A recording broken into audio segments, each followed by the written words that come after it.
So today I'm going to be teaching you how you can create your own exercise plan. Put on your thinking caps because this video is going to get detailed. The very first step in creating any successful exercise plan is to set your goal. If you're not setting a goal right, you don't know where you're heading and it can create a lot of problem for you down the road. Your goal can be anything. It can be aesthetic, which means most of the people have aesthetic goals, which means reducing body fat percentage, increasing muscle mass, looking toned, having that six-pack, etc. Now, being functional means the ability to do the activities of daily living. You must have heard that saying, you have a good body, but what can you do with it? Now, that what can you do with it part is the functional part. I would recommend everyone to keep in mind a functional goal and then an aesthetic goal so that you can at least be functional. Coming on to the third one, both, which I just described. Your goal can be athletic as well, which means a sports person centric, or it can be something which we call as rehab, when someone goes through an injury and has to fix those muscular imbalances and make sure he's back on or she's back on track. The second very important part is to set time for your goal. Now, if you don't have a set time limit to achieve your goal, you'll just be, it'll be so vague. You won't be able to focus and design your plan in a manner where you can achieve maximum efficiency. So setting a time limit is very important when it comes to creating your exercise plan. The third one is include all the three aspects of fitness into your exercise plan. Now, what are those three aspects? We're going to talk about it right now. Now, the very first thing to include in your exercise plan is cardiovascular training. What is cardiovascular training? In very simple terms, कि आप थको ना, the health of your heart, your lung capacity, everything. In a very, very broad term, I think critics would disagree with me on this because I'm not being too technical, but in very layman terms, the ability of you not to pant too much, कि आपकी सांस ज़्यादा ना फूले, is called cardiovascular training. This includes your cardio, which means again, I was too generic on that one, but this means walking, jogging, burpees. Me standing right here is also a part of cardiovascular training. The second one is strength training.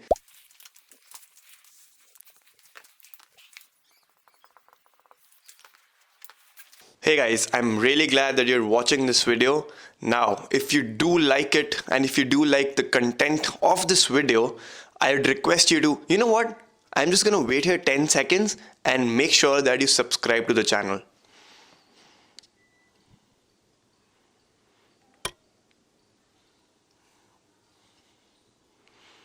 I've got all day. Now I hope you did that and you press the thumbs up icon. Back to the video. The second one now is called resistance training. Strength training, treating muscular imbalances, everything comes under resistance training. You might have seen people squatting, bench pressing, deadlifting. All those come under strength training, which comes under resistance training.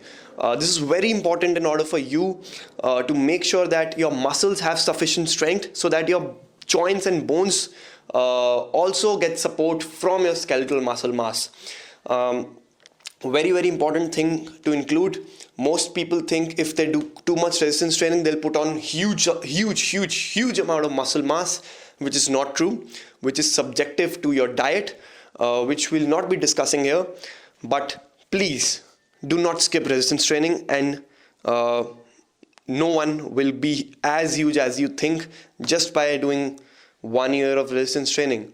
Ask the people going to the gym. I mean, like you'll get sufficient answers. बोलेंगे यार body ही नहीं बन रही है, इतने साल हो गए, ऐसा नहीं होता है. Please include this. The third one, which is what I think is the most missed out aspect of fitness, mostly सबके लिए, is flexibility. Now, flexibility is, in textbook terms, is basically known as increasing the range of motion of your joints by stretching your muscles. But flexibility in the long term helps your muscles not to be tight enough, and if your muscles are tight, They won't be able to stretch to a particular length, which means they won't be able to fire as properly, as they were supposed to be. And because of that, you'll feel that tightness in your muscles.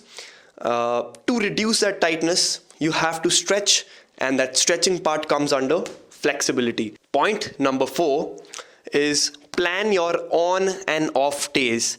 Now, this is a very underrated topic I'd like to cover over here. Why? Because most people think that they don't have time, and they have time restrictions, and they have work, and they have time for social media. They have time for doing everything but working out. Here's why you're struggling. If you don't plan your on and off days, you're going to be all over the place. You're going to be so vague with your goal, as I mentioned in my earlier points.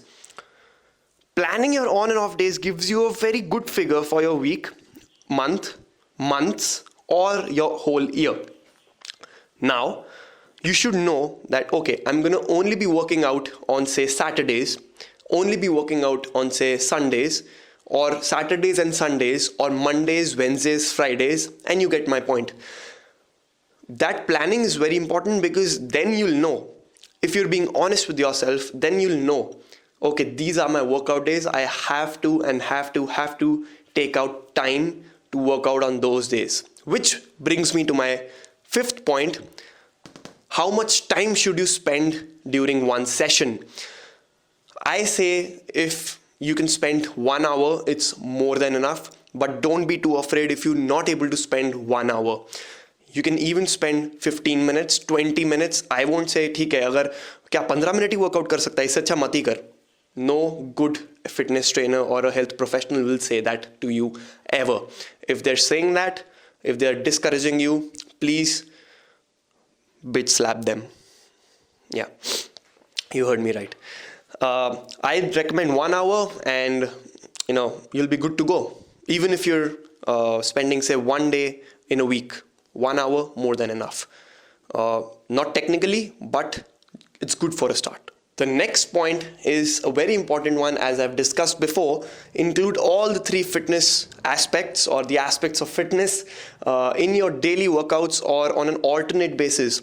What that means is, if you're skipping on cardio, flexibility, or strength training, or any one of these, you're missing out on a lot. You won't be as functional as you'd like to be. And your performance would be affected. Even if you have aesthetic goals, your performance would be affected, and that would hamper your goals in general. Try to include it on a daily basis, but if you're someone who's just working out, say, 1 day in a week, then it would be slightly difficult for you. We'll discuss this in the upcoming points. But even if you're working out, say, for 1 hour, you can start out with a flexibility routine, a flexibility routine, and proceed with your strength training routine in a while. So that's what you can do. This brings me to my final point, which is a very, very, very important one. In fact, the next section is based on this point itself, is program your weekly workouts. Now, I like to divide my workouts into weeks as the smallest section. Of course, you have days in your weeks where you're doing, say, a pull day, a chest day, a push day, etc., etc. Now, people think this is the most important thing which will decide the whole efficiency and the effectiveness of their workout, and they're right. This makes a ton of difference if you're including all the 3 aspects of fitness in your routine. The next section is based on this, so stay tuned and keep on watching the video. Now let's talk about how your on and off days would look like if we talk about a 3-day plan. All the tick marks mean you're going to work out at that day, and the cross means you're not going to work out on that day. And I'll just explain what that AR means. Now, for a 3-day plan, I think it's very easy to figure out how your whole on and off days would work. So very simple terms, Monday would be your on day. It can be anything. Please feel free to customize this. Monday would be your on day. Tuesday can be an off day. Wednesday can be again an on day. Thursday off. Friday on. Saturday off, and Sunday is an AR, which means an active rest day. Feel free to add as many active rest days as possible because it all comes down to being active when it comes to health and fitness. The more active you are, the better it is. Now, an active rest day means you're being active in general, which means you're doing your own work at home. Maybe go do gardening, maybe just take a walk in general. Just don't be a couch potato, which is frowned upon when it comes to health and fitness. It won't do you any benefits. That's about it. Now let's have a look at your daily split, which means what you will be doing every day in order to achieve your goal. Now, I usually prefer to train my major muscle groups at least once every week.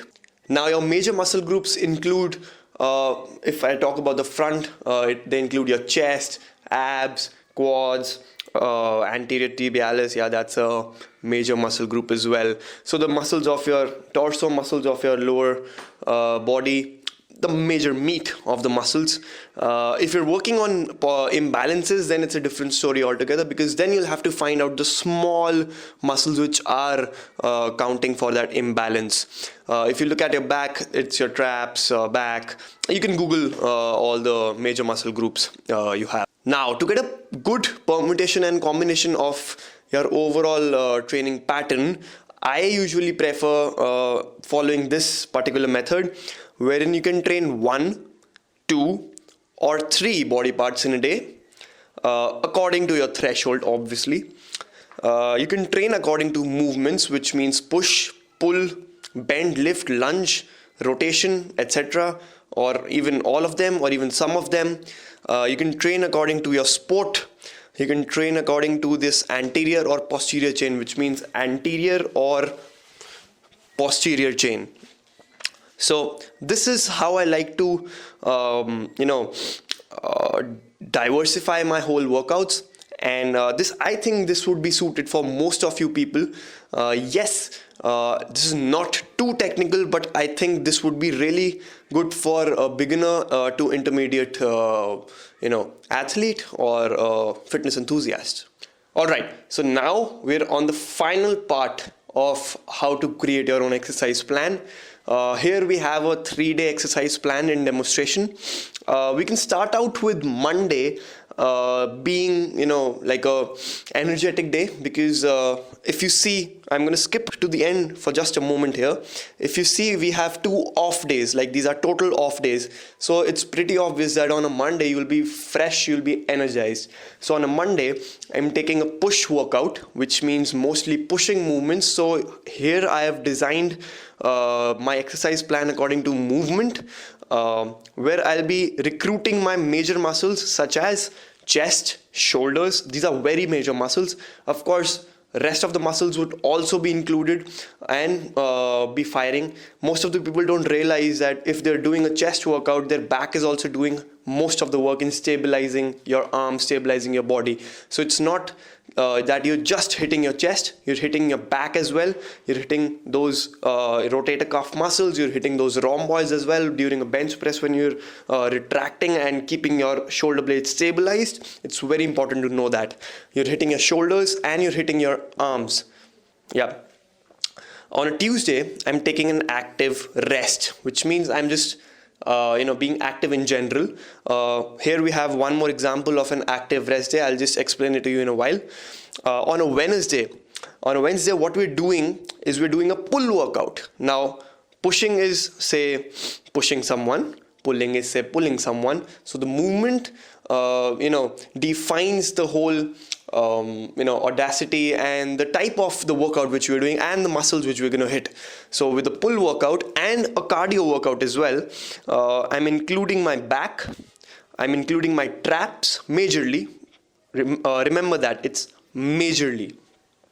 I'm hitting my legs if the type of cardio I'm doing is jogging, or any cycling, and again I'm hitting my arms. So there's no specific need to hit my arms on a specific day. Yes, you can do it, say, once a month or maybe twice a month, It won't have a huge impact if you're training according to movements, if your lifting technique is right, if you're doing pull-ups, if you're doing push-ups in an appropriate manner. You can train your arms not every other week, but yes, do it on an alternate basis is what I felt, unless and until you're a bodybuilder. That's a whole different ball game altogether. Moving on to the Thursday workout, we have an active rest, and here I've taken one example which says you can take the stairs instead of the elevator if you're taking the elevator that day. So for example, if your office, if your office is on the 21st floor, on that active rest day, you'll have to take the stairs. That's just what you have to do on an active rest day. Yes, I mean, if you feel you can, decrease the amount of stress a little by taking, say, the stairs for 10 floors. If you have your office on the 21st, push yourself to the very limit. Not too much. Remember, it's an active rest day, which means you just need to be active. Try to get in, say, 10k steps, on that day, or just try to be natural with it. Don't try too hard on an active rest day. On a Friday, I'm including legs. My major muscles of the legs would be included here. It's going to be one hell of a workout, and flexibility. So now I've included all the three aspects of fitness, which is cardio, strength training, and flexibility. So all the three factors are included here. In a flexibility routine, just try to do all the stretches and all the. You can also include some mobilization techniques for your lower body, upper body. Figure out what your weak body part is. If you need any help in figuring that out, you can contact me for that. And then on a Saturday and Sunday, as I mentioned before, it's a total rest.